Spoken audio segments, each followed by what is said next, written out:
Laissez-moi vous poser une question. Vous adorez la viande rouge? Vous l'aimez au barbecue, au four, à la cocotte? Rien que d'y penser, ça fait déjà envie. Eh bien, la viande a toujours été présente dans notre alimentation et très consommée depuis toujours en France, comme un peu partout dans le monde.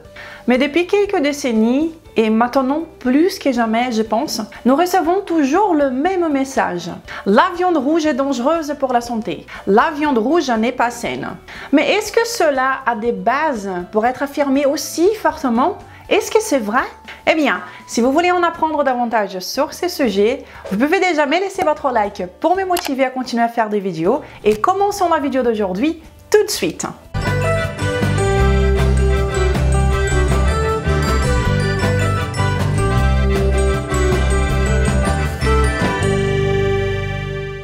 Bonjour à vous personnes saines, comment ça va aujourd'hui? Je suis Renata Barcelos, la fondatrice de maigredefinitivement.fr et la responsable depuis 2016 de la méthode Maigrir définitivement. Et depuis décembre 2017, je viens ici toutes les semaines, sans faute, pour partager avec vous de façon claire et directe les vérités sur la perte de poids, la santé et un style de vie sain.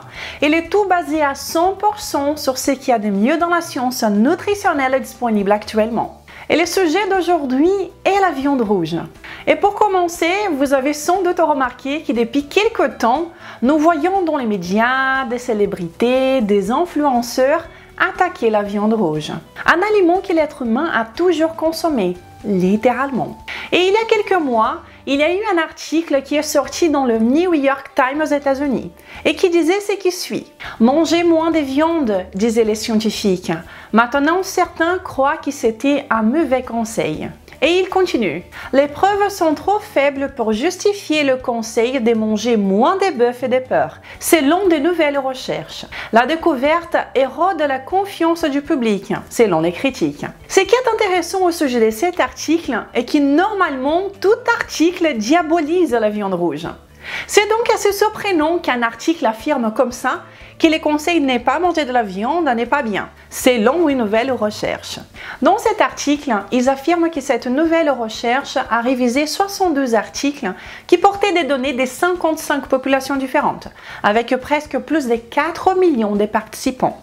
Et les chercheurs ont révisé des essais cliniques randomisés qui liaient la consommation de viande rouge et le cancer, ainsi que les maladies cardiovasculaires. Et également 73 articles qui exploraient le lien entre la consommation de viande rouge et l'incidence des cancers et mortalité. Et la conclusion sur chaque étude est que la liaison entre la consommation de viande rouge et les maladies et la mortalité était très faible et que la qualité des preuves était faible ou très faible.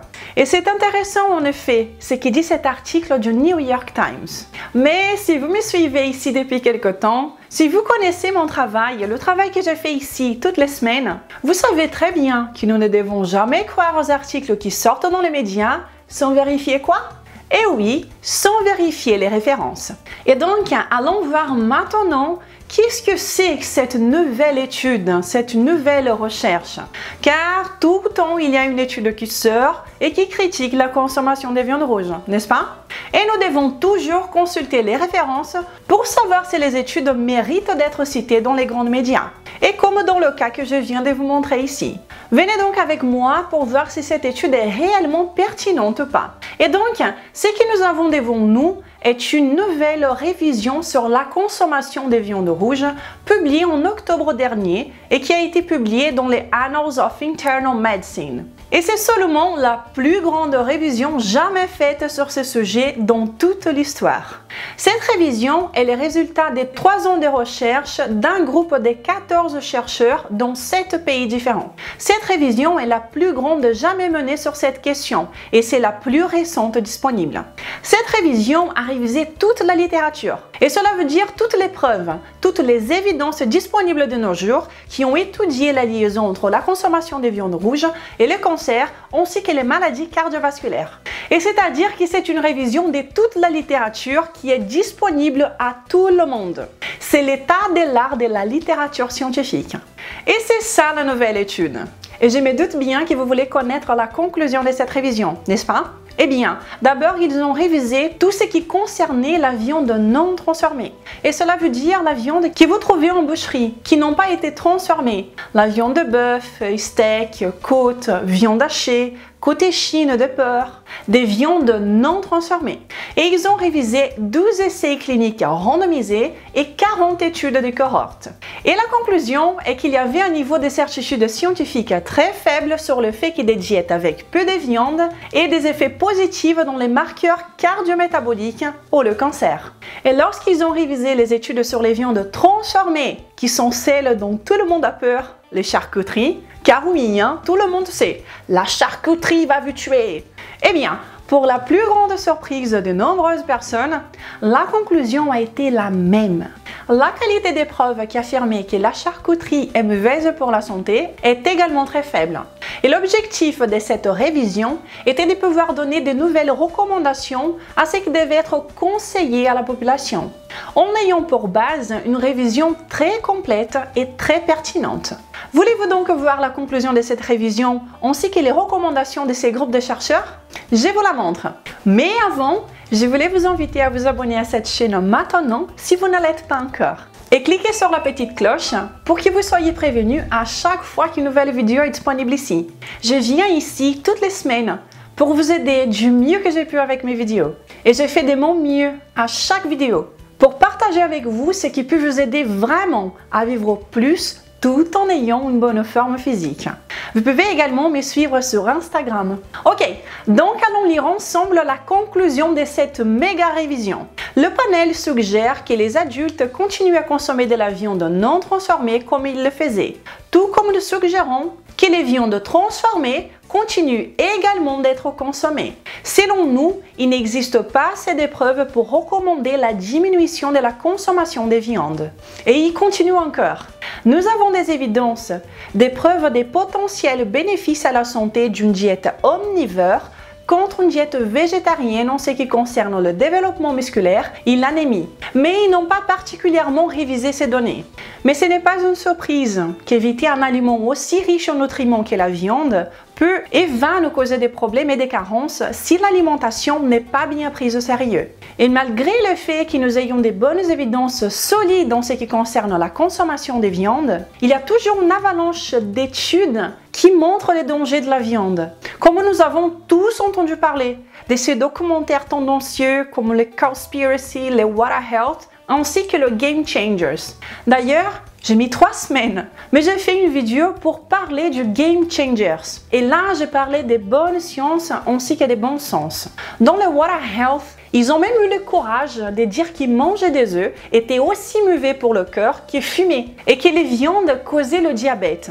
Eh bien, c'est physiologiquement impossible que cela arrive. Cela est un manque de responsabilité et d'intégrité gigantesque d'affirmer ce genre de bêtises. Et honnêtement, je ne sais même pas comment cela est autorisé à faire partie d'un documentaire qui va toucher des millions et des millions de personnes dans le monde.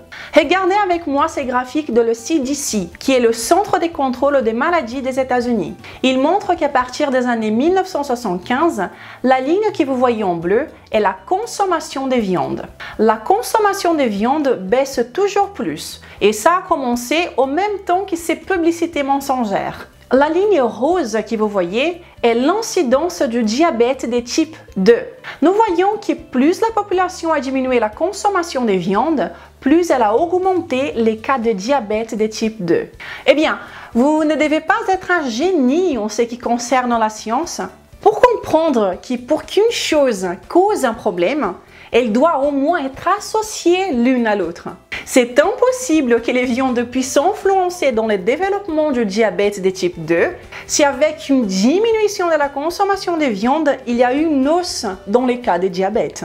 Et ceci n'est qu'un simple exemple, un seul, pour mettre à terre les genres de bêtises mensongères qu'il raconte dans ses documentaires.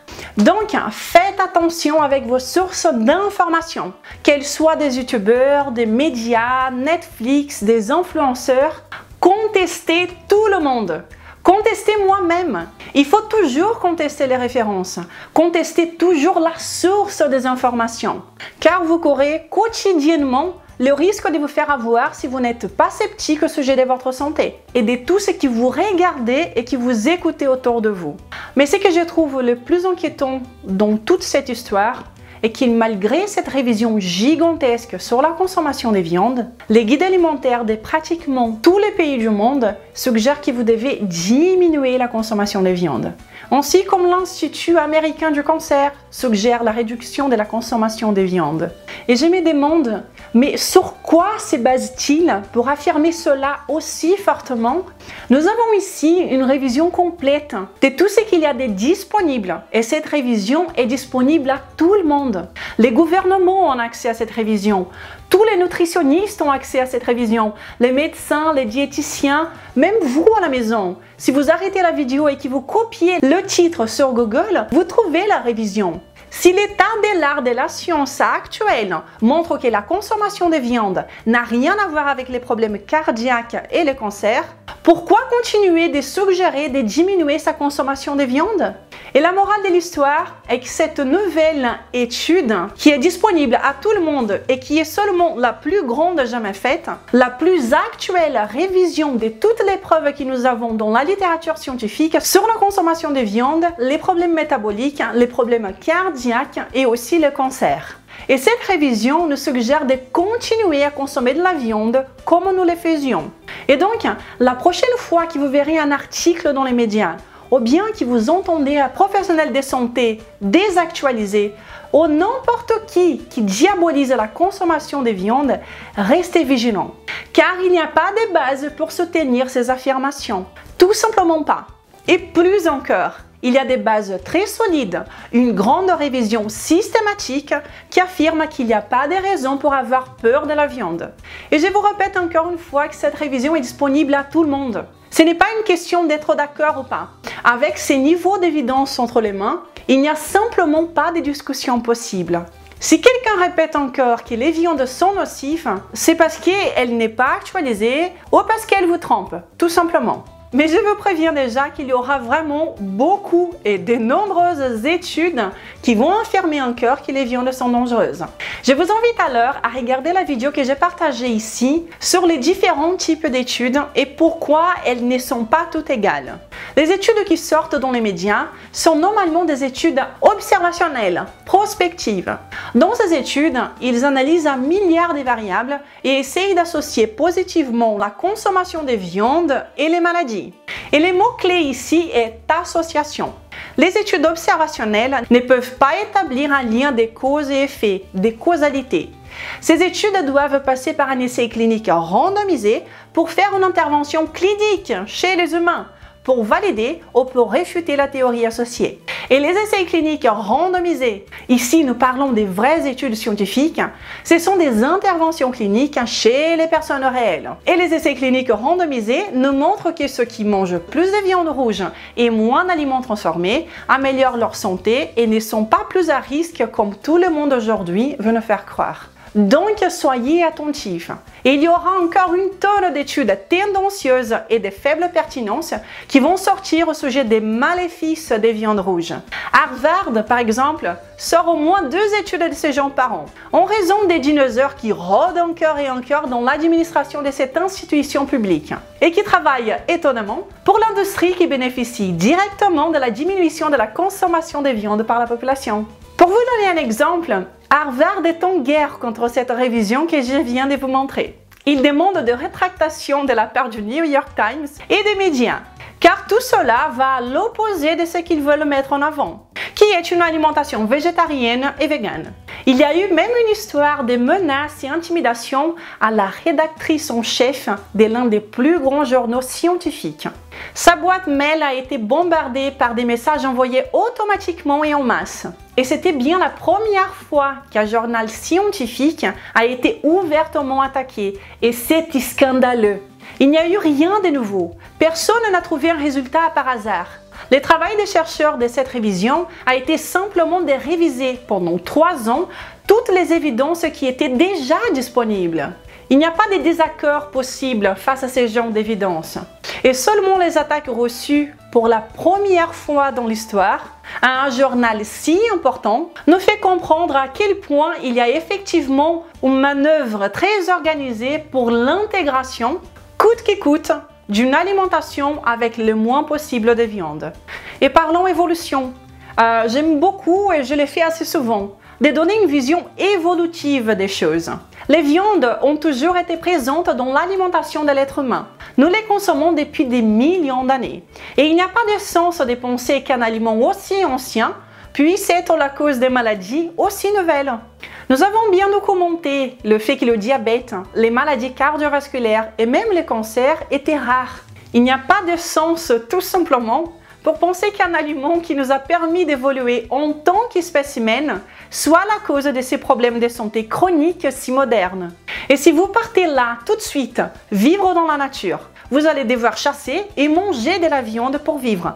Vous n'allez pas pouvoir survivre en mangeant que des plantes. Ah, mais la viande de nos jours ne sont pas de bonne qualité. Peut-être qu'effectivement, la plupart des viandes que nous retrouvons ne sont pas les meilleures viandes au monde. C'est sûr qu'une viande de qualité sera toujours meilleure, mais c'est de la folie de penser que n'importe quel aliment transformé sera plus sain pour nous que la viande, même si elle ne provient pas des vaches vierges, des pâturages enchantés. Nutritionnellement parlant, les viandes seront toujours plus nutritives qu'un aliment transformé, même s'il est bio. Et quand vous consommez des viandes, quand vous pratiquez du jeûne intermittent, quand vous vous alimentez intelligemment en suivant la science, des choses très intéressantes se passent. Et pour ces coups-là, j'étais impressionnée. Allez, je l'ai dit, c'est vrai, j'étais étonnée. Voyons alors le cas de succès d'aujourd'hui. Yoran nous dit 50 kilos de perdu grâce au jeûne intermittent et à tous tes conseils en 6 mois et demi. Je ne me suis jamais sentie aussi bien. Merci pour tout, Renata. Pour 1,87 m, je suis passée de 144 kg le 8 mars à 94 kg aujourd'hui, le 26 septembre. Tout est possible quand on comprend ce que l'on fait et ce qui se passe dans notre corps. Nouveau mode de vie. Waouh! Mais waouh, waouh, waouh! Je vais être très sincère avec toi. Quand j'ai lu ton témoignage, je me suis dit, waouh, tout ça! Et là, je suis allée regarder sur les réseaux sociaux. Bah oui, je suis très curieuse. Et j'ai trouvé tes photos. C'est incroyable! Cela veut dire que tu as passé 6 mois et demi à perdre 2 kilos par semaine. C'est génial! Je pense que tu imagines mon étonnement et mon bonheur quand j'ai lu ton message. Je suis sincèrement honorée d'avoir pu participer à cette métamorphose. Quel exemple! Bravo! Si vous aussi, vous voulez perdre du poids, en vous sentant bien, car oui, le but du jeu est de perdre du poids en respectant le cœur, en se sentant bien, avec le plein d'énergie. Sinon, ça ne vaut pas le coup. Ici, je ne parle pas des pilules miracles ou quelque chose qui puisse vous être dangereux.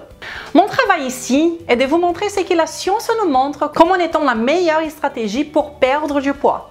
Et je suis très engagée à venir ici toutes les semaines pour vous passer les informations de qualité à chaque semaine, dans chaque vidéo. J'ai déjà plus de 160 vidéos sur cette chaîne. Profitez de tous ces contenus gratuits. Et si vous voulez aller au-delà, si vous voulez comprendre la façon la plus pratique comment cela se passe, eh bien dans ce cas-là, je vous invite à connaître la méthode Maigrir Définitivement sur maigrirdéfinitivement.fr. Et si vous pensez qu'elle peut vous convenir, je vous invite alors à nous rejoindre dans les groupes privés pour les participants dans la méthode. Un endroit privilégié où vous trouverez des personnes de partout dans le monde, des recettes, des milliers de photos de repas, de la motivation, des vidéos exclusives ainsi que des vidéos live avec moi tous les mois. Et si vous pensez que cette vidéo vous a été utile, partagez-la sans modération. Ainsi, vous m'aiderez à faire grandir cette chaîne ainsi qu'à faire en sorte que nous soyons toujours de plus en plus nombreux à être sains et à être heureux, tout en nous basant sur la science. Je vous souhaite une belle journée et un excellent week-end. Nous nous verrons la semaine prochaine. Je vous embrasse. Au revoir.